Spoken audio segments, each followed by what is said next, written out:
All right, welcome back to the channel. It's your boy Fanon, and in this video, happy to say that Errol Spence Jr.'s team has confirmed by way of putting t-shirts on sale that the fight with Terence Crawford is taking place. They have agreed to terms. We can now get officially excited about the best fight that could take place in boxing right now.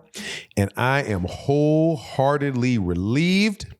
There is a picture where Errol Spence Jr., if you're not familiar, sells these t-shirts with a picture of him in front of some doors. He is a shark, and he has a door open that he's knocking on somebody's door. And you have Terence Crawford sticking his hand out of the door and shaking hands and agreeing to fight. Now, the artwork is still very, very comical because it's clearly has his eyes looking out there like he's sneaking out the door, don't want to quite come out the door. So, you can assume that they mean by that he did it tentatively, but we got the fight that we want to get. So nobody has to say, hey, the fight, I'll believe it when I see it. I'll wait till they get in the ring. There's no need for that because this fight has been agreed to. I'm quite sure that they're going to pretty soon have face-offs and all of that good stuff take place.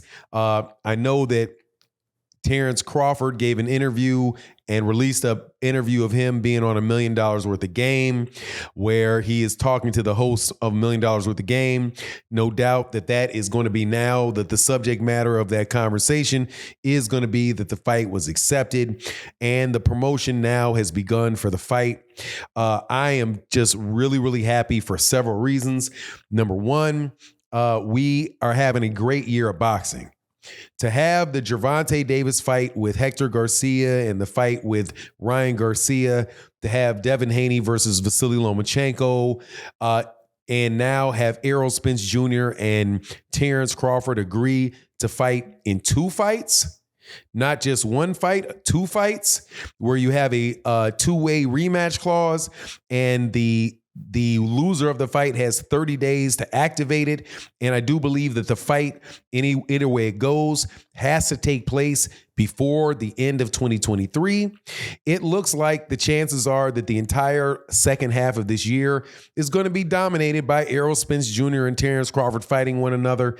This fight should be absolutely fantastic. You have two of the best fighters in the world in Errol Spence and Terence Crawford. Errol has the WBC, the WBA, and the IBF belts.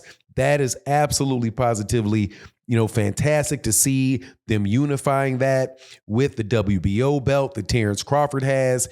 The winner will be unifying it. Either Errol Spence Jr. is going to become an undisputed champion, or Terence Crawford is going to become a two-time undisputed champion. It is a very, very interesting fight because of the styles of the fighter.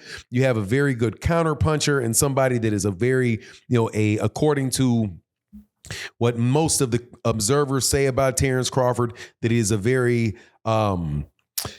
cerebral fighter, somebody that really understands and can do and react to what other people are bringing at him. He can solve problems in the ring in real time.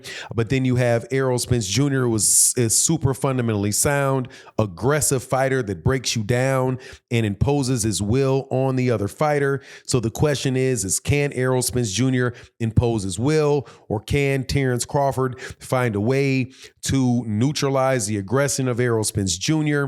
You have also for Errol, you have the advantage that Errol is very active and throws a lot of punches, where Terence Crawford is a lot more selective. You also have the flip side of that, where Errol Spence Jr. is there in front of you, but you have Terence Crawford, who has displayed recently one-punch knockout power against guys that he's been in the ring with, from Jose Benavidez to actually he hurt him. That wasn't necessarily a one punch knockout, but you get my point. any one punch coming from him can send you into a daze, and he can hurt you with one shot. Very, very strong. Is able to fight orthodox. Is able to fight southpaw. All of the things that we've talked about for a long time. We're going to get to see this clash of styles, on the biggest stage in boxing, in my opinion, in the biggest fight that we've had, or the most significant fight that we've had in a weight class since Floyd Mayweather Jr. fought Manny Pacquiao. Some people would say, hey, man, what about the Deontay Wilder Tyson Fury? Didn't that show who the best fighter in the world, the best heavyweight in the world was, and hence the best fighter in the world? To that, I would say that there was Anthony Joshua there at the time who held 3 of the belts. And then, of course, you had Alexander Usyk that turned around and beat him. So there's still a question of who's better in that division after that fight. Those fights took place, and that's still not been settled.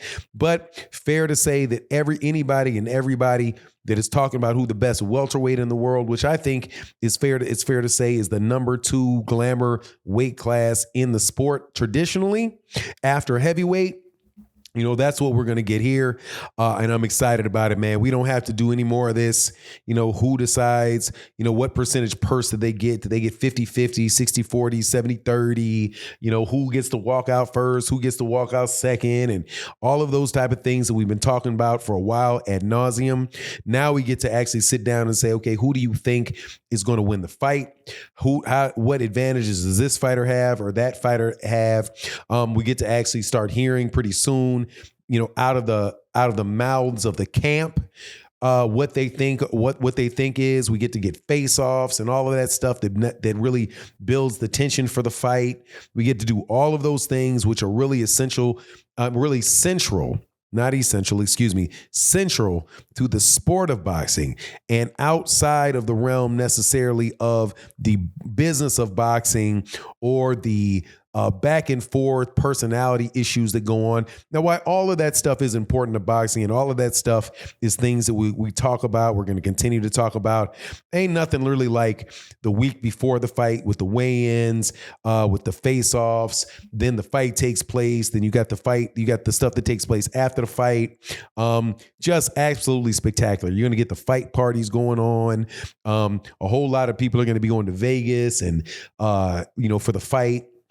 And, although I'm not going to be somebody going to Vegas, because I'm going to tell you right now, I'm not going to be able to afford those tickets. I doubt very much that you're going to be able to get into that stadium for less than $2,000 for nosebleed seats.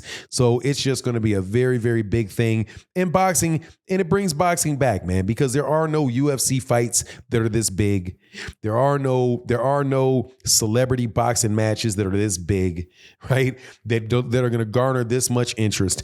And pretty soon, the lack of interest that came from the length of this thing is going to go away.